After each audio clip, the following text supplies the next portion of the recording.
What's up, everybody? It's Ginger Yeti, and I'm checking in from home. So if you watch my channel, you know that over the summer, I was out on the heaviest tour of the summer, working for Amon Amarth.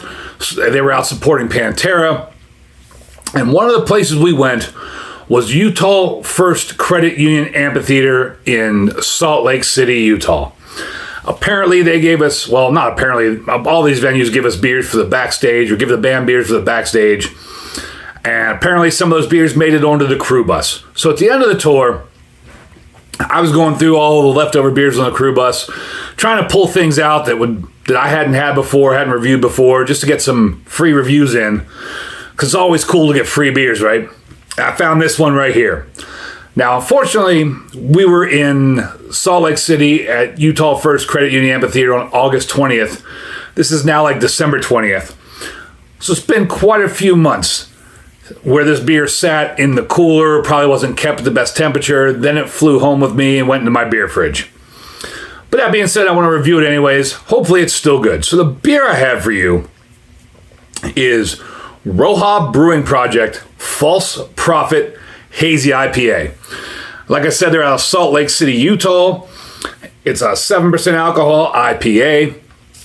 And there's no can-on date anywhere, which is unfortunate. But I know that we got it on August 20th, so it was obviously canned before then.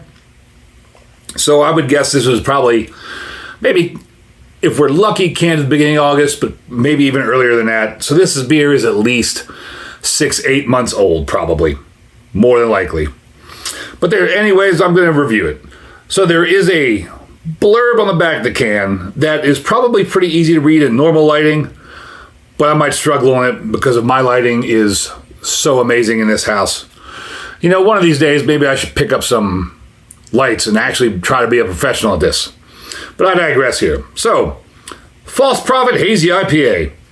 No strangers to false prophecy, we created this highly charismatic Hazy IPA, showcasing a huge aroma thanks to Mandarina Bavaria and Comet hops. I don't think I've ever heard of Mandarina Bavaria. I swear they come up with new hops all the time, make up crazy names, but it is what it is, right? With deceivingly low bitterness, this false prophet is one you can follow. That's really funny because all the religious connotations in Salt Lake City and this beer being religious kind of references, that's pretty funny. Brewer's secret, this hazy pops with citrus from the divinely spacey Comet hops. Pairs with beef sticks, secret campsites, and flying brooms. I like their humor there. Pairs with beef sticks, secret campsites, and flying brooms. I definitely like beef sticks and secret campsites. Never been on a flying broom. Although I have run into a few people that probably ride them. And what is this here? Now the fine print. Brewed and packaged by RoHa Brewing Project, Salt Lake City, Utah. The good old government warning. Independent craft brewer. And that is everything on the can. And this is one of those, like, can wraps, not a can label, not a sticker or whatever. So let's get on into it. On Untapped, this gets a 3.64. with 880 check-ins. Beer Advocate, there was no score. I already got a little whiff of like kind of generic citrus when I cracked that can. Get a nose on it here.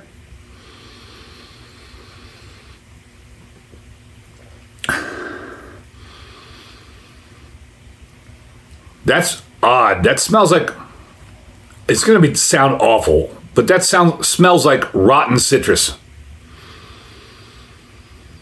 That absolutely smells like rotten citrus to me.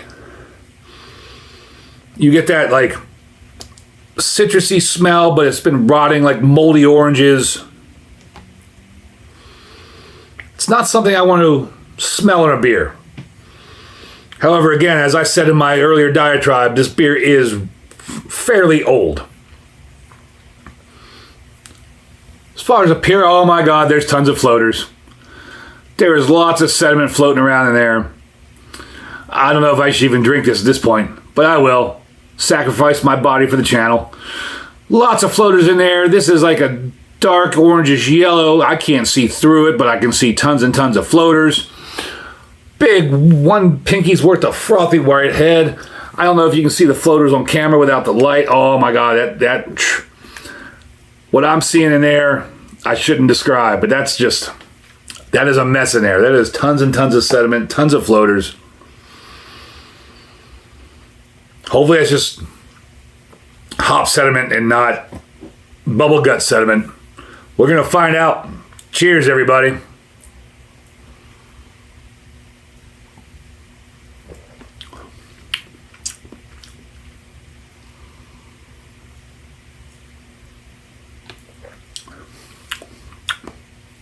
There's this perfume-like flavor, or perfume-like quality in the flavor, which is very odd to me.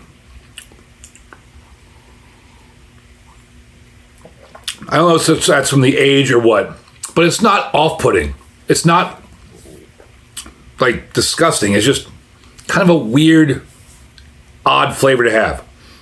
Aside from that, it's medium bodied. It's sweet. It's citrusy.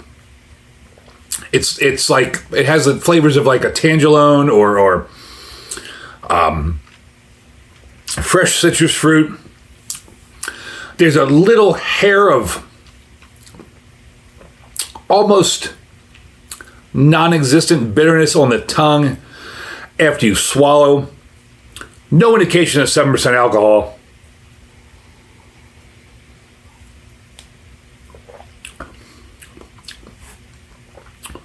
That perfume quality that I got in the first couple mouthfuls has gone away. And again, it wasn't off-putting or anything like that. It was just very odd.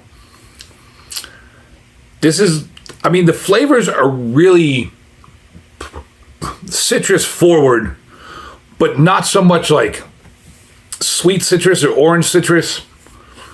More like one of those weird Frankenstein, like tangerines or maybe like the cuties or something like that. Like, you know it's orange, you know it's citrus, you know it's sweet, but there's something else in there.